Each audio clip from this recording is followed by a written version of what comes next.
right, welcome to Crushing Brevard. Today we have Brian Abergel with us. Brian is a local attorney, and we're gonna find out about what Brian likes to do and who Brian is and where Brian's from. So, why don't you give us a little background on? You sound like you're a local boy, but a little bit about how you ended up here or your little travels in order to get back here. So fair enough. Well, first of all, thanks Steve for having me. Appreciate it. Love being part of local events, and like I said, big fan of the show. Seeing a bunch of people that I know on it, and I was like, you know what, that's great. But yeah, I was raised here in Brevard County. I went to Satellite High School, and actually some of those people that you were interviewing were classmates of mine, which is I think pretty cool. Oh, nice. Quite a while back. And after high school, went to the University of Florida. Was a Gator. What degree did you get there? So there, I was actually a major in psychology. Okay. And I took a class that I loved. It was called the Psychology of Law. And it went down to pretty much how people think when they're looking at juries and pretty much the psychology behind a trial. It really just hooked me. So after that, I took my senior year to go to Paris, and I went to a school called Sciences Po.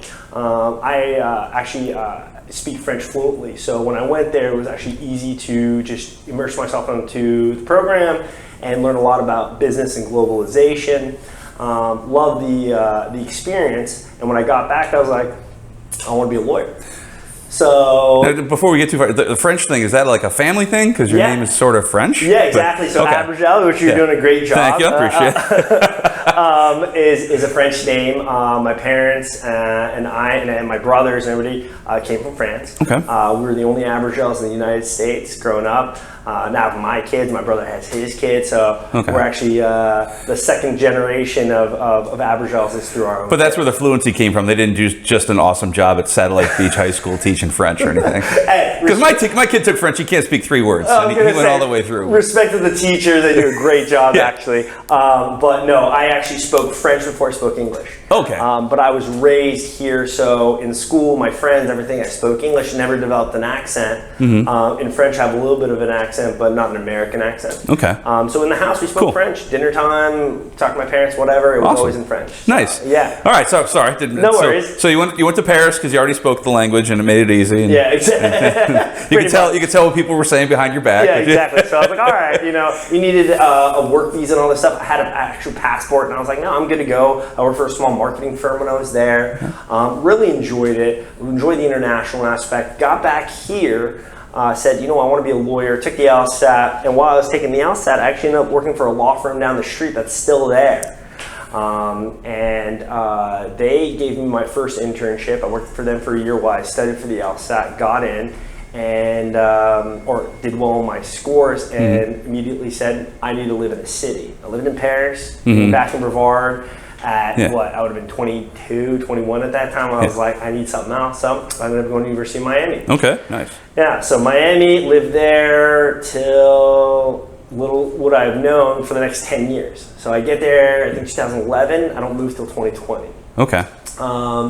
Did my schooling there, got my first job there, worked international and federal maritime law. Okay, wow. Yeah, yeah, exactly. Right out of the gate? Yeah, right out of the gate. Holy cow, all right. Well, I worked for a smaller firm that did a lot of insurance defense work. So I got my chops on litigation, and I was actually the first associate that they hired for that office. So I got a lot of experience on my own. Things that 5, 6, 7-year attorneys were experiencing, I was getting into my first year. Nice. So I was being told, hey, you wrote it, you argue it. So I was in court all the time, and I loved it. Okay. But then I went to the federal maritime law firm, and I learned federal law, which was a big deal, and international deals. I was able to use my French a lot more.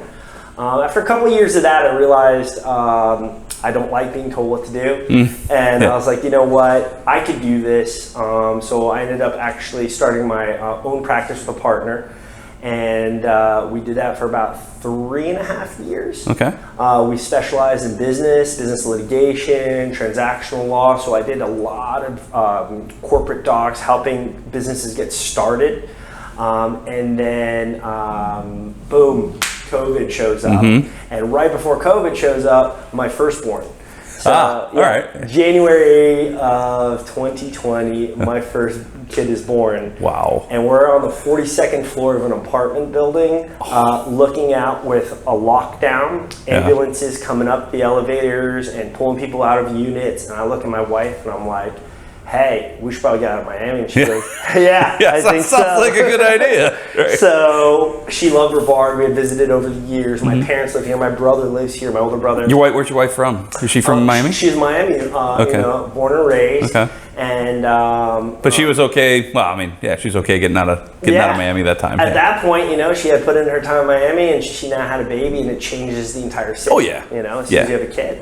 So we're like, let's go. And she's a nurse practitioner. Oh. So she was like, look, we can do whatever. I'll figure it out when we get there. And that's what we did. Luckily, we got here right in a good amount of time. We were able to start living beachside. And I ended up working for a law firm that I actually now am a 50% shareholder in. Oh, nice. Okay. Yeah. So me and my partner, Michael Peacock, are the shareholders of our law firm. And it's called? So it's Turner Peacock and Abergel. Okay. TPA Legal. Okay. And we're actually... Links in the description. Yeah. Yeah, exactly. Right here. Yeah, we'll take care of that. And that is a law firm that's located right there on A1A. So right next to my old high school. Satellite High. Oh, nice. Okay. Yeah. So if you you go there, it's right there before Satellite High School, just south of it, right down the water on A1A. You can't miss the sign. Okay. And I specialize in business, corporate, and litigation. So I help all these small businesses around town. Like I said, I saw a bunch of my clients on your show. Okay. And we do a great job helping them get their governing docs, employee issues with regards to getting their, whether it's 1099 or an employer or an employment agreement. Then contracts, purchase and sale of different businesses, being compliant with certain aspects of the certain industries. So do you specialize in this particular type of business, or do you have a group of businesses that you do, or is it just whatever? So honestly, I've been exposed to a lot of it. I've even been exposed to publicly traded companies to that extent. I try to stay away from that aspect and try to focus on smaller, mid-sized businesses. Gotcha. We have done purchase and sales of rather large businesses with my partners. But that's just, you know, whatever comes through the door. I don't want to call it door law. It's not like we take anything that comes in, but if they need business help, I usually try to do it if it's also real estate related on the business front of things. I will help people out. Okay. So I did a lot of real estate litigation as well. My partners focus on a lot of plaintiff stuff, so car accidents, things of that nature, you know, and also the defense of those cases. Okay. So sometimes we'll get carriers coming to us and be like, hey, we need you to defend X, Y, and Z. Yep. So we do that. And then we also have a partner that does a lot with wills. Okay, nice. So we work with financial planners and individuals and people with their friends or with their family, their kids. Wills and trust? You do trust too? Trust. Okay. We lighter on trust, more on wills. Okay. But we try to cover that aspect, and it started out of a necessity of a lot of our clients needing it, and my partner having been well versed in it. Okay. And now we're just getting it. We're getting it on a regular basis. Well, I imagine if you got business owners, at some point they're like, "Hey, I got to make sure this doesn't get taken away if something happens," right? So, it's very true. You know, people worry about where things go when they're gone. Yeah. As rightfully they should. Yeah. I think it's more along of one of those issues where I like to consider myself outside in-house counsel to my business. Okay. My business comes to me, my client comes to me and says, Brian, this is my issue, this is my problem, whether it's litigation or corporate. We need to know how to fix it, and I don't want them to have to go through 6 different attorneys to figure it out. Right. Now, if it's an employment issue and it's specifically tied to that, then I'll say that's the best employment guy I know around here. Yeah. Go check him out. Right. If it's a certain if it's the family aspect is with regards to family law, I'll be like, look, this is the family attorney that I trust. Yeah. But I try to be there for all my business and real estate clients on a regular basis, and they can call me with pretty much anything. Yeah. Most lawyers of smaller firms would be, you know, I went to college with a bunch of guys who ended up being lawyers, so this is why. I mean, if they don't if they aren't good at it, they know somebody who is, and they'll send you their way, because they do all that back and forth stuff all the time. Right. When they have somebody show up and they're like, hey, I need to open a business. Like, I'm a bankruptcy attorney. Yeah, like, what exactly. are you doing? I can't help you. What are you doing? Well, the dangerous thing is the attorney that says I can do it, right? And then they try to handle something for you that they haven't had enough experience. You're the guinea pig, right? Right, exactly. It's like I don't like doing that to my client, so I'll cut it out and I'll be like, no, that's not something I do, or I'll just be like, look, if it's a specific question I need an answer to, I'll give them the answer. But I really try to help these businesses get off the ground, deal with growth, and field any issues that they will meet on their day-to-day business operations. Okay. As well as if they see themselves growing into a future. We've had issues with people wanting to start franchises. We've had people trying to be bought out. We've had partnership disputes. So we cover a lot of that stuff. Okay. That's my field of practice mostly. My partner's, like I said, one of them does a lot of the wills and a lot of the plaintiff's work. And another one just does a lot of that defense-oriented work with regards to car accidents, things of that nature. Okay, you got any stories for us you can tell us? Or I mean, don't use any names to protect the innocent, but right, guilty or whatever it is. Probably not. Unfortunately, everything, or actually, fortunately, everything is confidential. Privilege? Yeah. And privilege. Sorry. This happens every time we do this, by the way.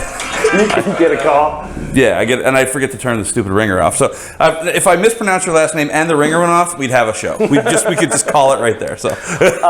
Yeah, no, I mean, I've had a bunch of stuff happen, and it really. It varies. When you're in Miami and you see things happening, I have people that are coming through the door and don't speak a word of English. They're telling me they want to do X, Y, and Z in town, and they just create one of the biggest restaurants that I've ever seen in South Florida, just right off the bat. And he's came here from France. He's like, I have an idea of what I want to do, X, Y, and Z, and I was like, awesome. And then you have other people coming in and saying, look, they promised me to build X, Y, and Z for my business, and they stopped halfway through, and I've already paid them 50%. So I was like, all right, and then we pick up the litigation back and go take care of business. And then they're like, well, we did half of it for half the money. Go away. And they're like, no, we have like contracts and stuff. Right. So I'll deal with that kind of stuff as far as unjust enrichment, breach of contract on a regular basis. Okay. And people come to me, and you'd be surprised by the amount of different and unique cases you get. I remember I had a professor in law school tell me once, he's like, look, nothing will be more entertaining than the types of clients and the types of cases that come through your door. Okay. He goes, don't even worry about trying to watch it on a show, because it won't even hold a candle. I was going to ask you, like, but yeah, okay. Yeah, no, that's cool. Like, you get like the stuff you wouldn't even believe would be possible, and you're like, wait a second, and then here it is. And then they come to you and they're like, fix it. I'm like, all right, let's figure this out together. Let's see what the law says, and then I'll give you the So that's pretty much what my firm does. We've been around for quite some time, and attorneys with different various amounts of experience, but everybody's got 10 years plus easy. Yeah. Just being able to actually be one of the few beachside firms that does that. People will love walking in our door and being like, hey, can you help me with this? Mom and pop shop down the street they just got a new inventory of something and need to know how to work this, or we need to do a fictitious name, or we need to create something that's brand new and we don't know where to start. You know? And that's a nice thing, is that in the form of giving back to your community, a place that I grew up, is pretty cool. In Miami, you're just a dime a dozen.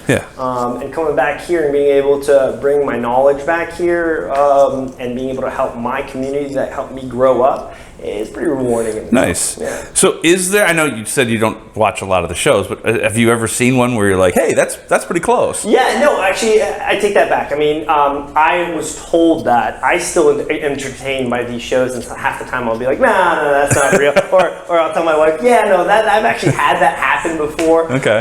So I think the biggest thing they do in shows is that they mix the litigators and the corporate attorneys to be this perfect attorney. So like Suits. Yeah. That's the one I was thinking of. So yeah, you got a guy like Harvey Specter, right? And he's the best transactional attorney you'll ever see in this world, but then he's also the best litigator you'll ever see in this world. Usually those two things don't intertwine, but funny enough, that's kind of how I based a lot of my business, because As a litigator, you find out what works and what doesn't work. You realize what the judge agrees with, what a jury agrees with. Well, when you go back to the contract, before there's even the problem, you know what worked in trial. You can work backward and be like, look, you should best protect yourself by doing X, Y, and Z because I've seen it play out. Yeah. And you actually have a unique perspective on that piece of law. Yeah, this is the language you want to use because we've tested it in court and it worked out okay, or this is the language you want to use because the other guy tried it this way and it didn't work. That's exactly right. That's it. You hit it nail on the head, is that you have the experience to tell them, I think we're covered, or some people will say, I think we're covered by this language, versus saying, hey, I've seen this play out. This judge in this county, in this area does X, Y, and Z. I think we're good on this. Okay. So that's great. Do you get any people come in and they're like from a different state and they're like, oh yeah, you know, this, I should be fine with this. You're like, no. I actually get that a lot, especially post-COVID. Okay. So post-COVID, everybody and their moms wanted to come down to Florida. Yeah, well, you know, so, guilty. So it makes sense. And everybody's coming in with this Texas law, or they're coming in with this New York law, or California law, and I'm just like, look, fair enough. When your business was there, I'm not going to pretend that I'm a California attorney and I'm not barred in that state. I can practice here. If I want, I can practice in DC because most lawyers can. But at the end of the day, it's one of those situations where I was like, this is Florida law. This is how you do it so that you don't have any issues. Here, right, Here, exactly. And I'm your lawyer for here. And, and we take cases from, Jacksonville down to Miami. Okay. So depending on what it is. But yeah, we get a lot of unique stuff coming through the door, and the inner relationships between people in town and stuff. More and more, I'm having to do conflict checks though, because everybody wants an attorney, and they hear about you. I represent somebody, and the other side all of a sudden is like, "Hey, you did a great job against me. Can I hire you?" So I think that is the biggest compliment. Yeah, that ever. would be right. But at the end of the day, you have to do conflict checks and make sure everybody's cool with it moving forward, and X, Y, and Z. But that's how I know I'm doing a decent job, and that's how my partners know they're doing a decent job moving forward. Okay, so you said you had a kid right before COVID. I did. And you told me before you had one like right before this interview. Yeah, like literally 2 weeks old. Yeah, so wow, that's man. So yeah, I mean, the COVID baby was an experience in its own. And my number one boy, he was born in January 2020. And then we moved here. Boy number two was born 2 weeks ago. And I will say it's easier the second time around because you're not getting punched in the face with all this like, you're a dad now, or you're a mom now. So me and my wife are a team now. We know how to deal with it. You've got some of the stuff at least. Like there might be a crib left over, and you've changed diapers before and stuff like that. You've seen the colors of stuff that comes out. You're like, oh, that's normal. You have bearings. You have bearings. Right. And I will say though that the spice of life is definitely throwing a 3.5-year-old in the mix and being like, boom, all right, well, make sure that's taken care of at the same time. So while it's great on a business front and being back here at home and helping out community and working and developing my business here, it's also amazing to be able to go home, take care of my family in a place where I know there's not something crazy around every corner like there was in Miami. My wife, born and raised, loves this place. She actually ended up taking a job with women's care and cosmetics with Dr. Imami.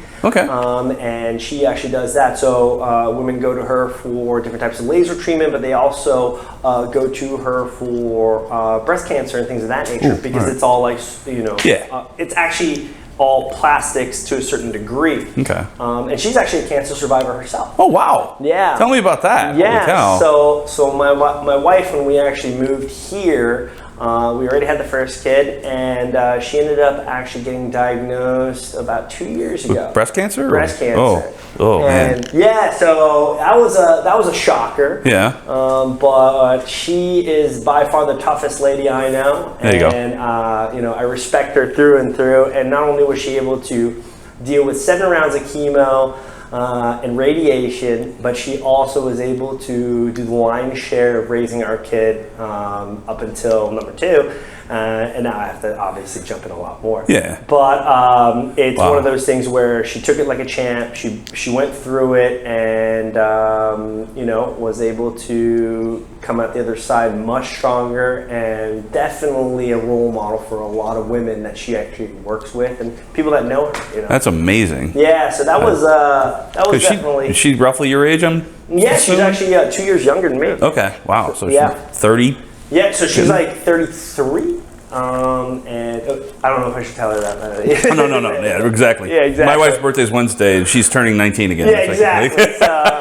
My wife's the best 25-year-old you've ever seen. There you go. But she did a great job, and she never lost a stride, and definitely made us tougher and closer together because of it. Treatment was tough. But we got through it on the other side, and she was supportive still in my business and pushing things forward and making sure that we didn't put pause on our life. For our kid, for her, for me, and because of the effort she made outside the hospital, our family is a really tight unit now. Nice. Yeah. So let's assume you had free time. I mean, back when you had free time, what kinds of things do you like to do? Yeah, exactly. When you're not chasing kids or cleaning up whatever. Yeah, exactly. Before I had a full calendar, I would, big beach guy. Okay. So beach guy's huge. Perfect. Anything to do with the water, or big fan. So you surf? I surf. Oh, wow. Okay. Yeah, so actually one of my close friends growing up was a guy by the name of Robert Roman, and if you haven't heard that name yet, you may. He passed away several years ago because of a rare disease, but he actually was a pro surfer, and he lived right next door. Oh. So him and his dad would always partake in a surf camp every year, every summer, and me and my two brothers would join. So we learned how to surf with them. Oh, nice. And that was always cool. And then by no means are we like that good of surfers by any means, but we learned how to surf thanks to them. Okay. And so surfing's fun, wakeboarding behind boats, we did that, fishing, boating, and it's just really nice here comparatively to Miami because everything's so pretty much untouched. Yeah. You go to Miami, it's crushed. Miami beaches. I mean, 20-story buildings everywhere, and that's what I'm saying. It's not the same place. It doesn't feel like the same state. Right. So being able to do that and enjoy my kids in the pool and going to the beach. We love to travel, and when we can. But obviously now, with two little restrained for some reason. I don't know what, but Oh man. And then all my crazy stuff, I try to knock that out before I became a dad. Yeah. So skydiving, things like that. I did all that before I became a dad. All right. Did Donnie was on here, and he told us he was a paratrooper, and I'd known him before, and we are just talking through it. I'm like, so how many jumps did you make?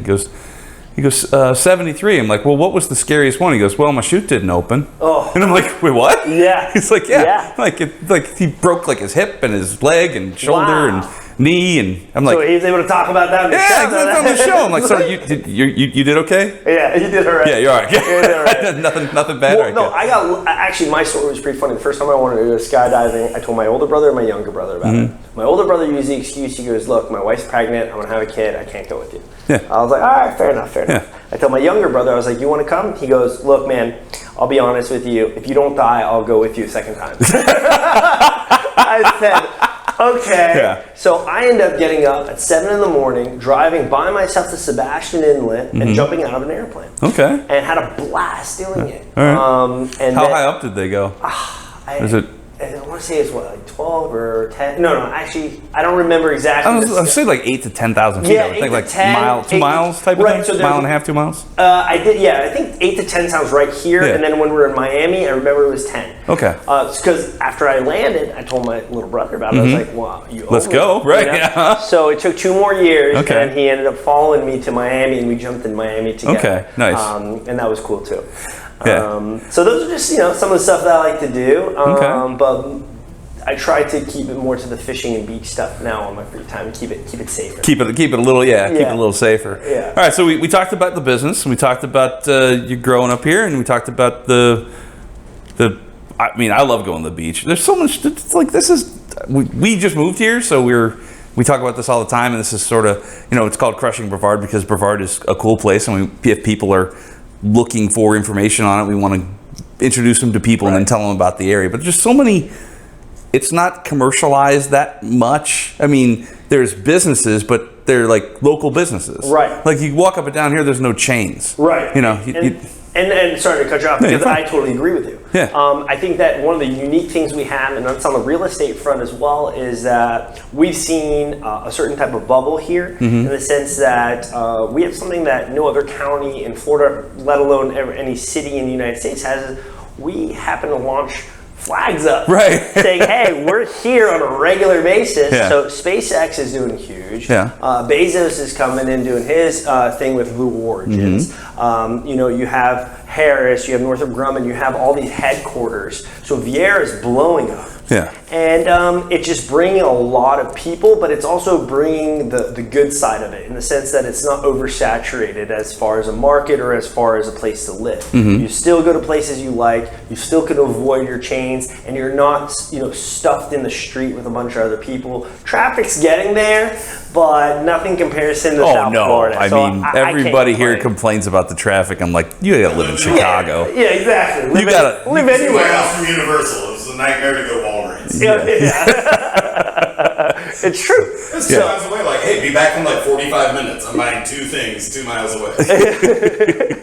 Well, see, that's the thing is my wife, she'll drop off my kid. We live beachside, but my kid goes to Vieira for school. And in Miami, you're talking about an hour trip easy every time to go that kind of distance. Here, she's not going to there and back in 45 minutes, which is awesome. Yeah. So it's just one of those situations where it's great city to live in. I had the luxury of living here before anything really got built and meeting a lot of people and starting my foundation. So it's even more of a pleasure to be able to leave for as long as I did and come back and see that it's really just grown, but the right way. Yeah. It hasn't grown in that negative way. And not to compare to anywhere else, but I live in a town that I love. And I think what you guys with the show and being able to show what kind of talent and what kind of individuals we have in this county is huge. So I think it was definitely one of the best decisions of my life to come back, and I never thought I would say that growing up. Nice. Well, we appreciate the time.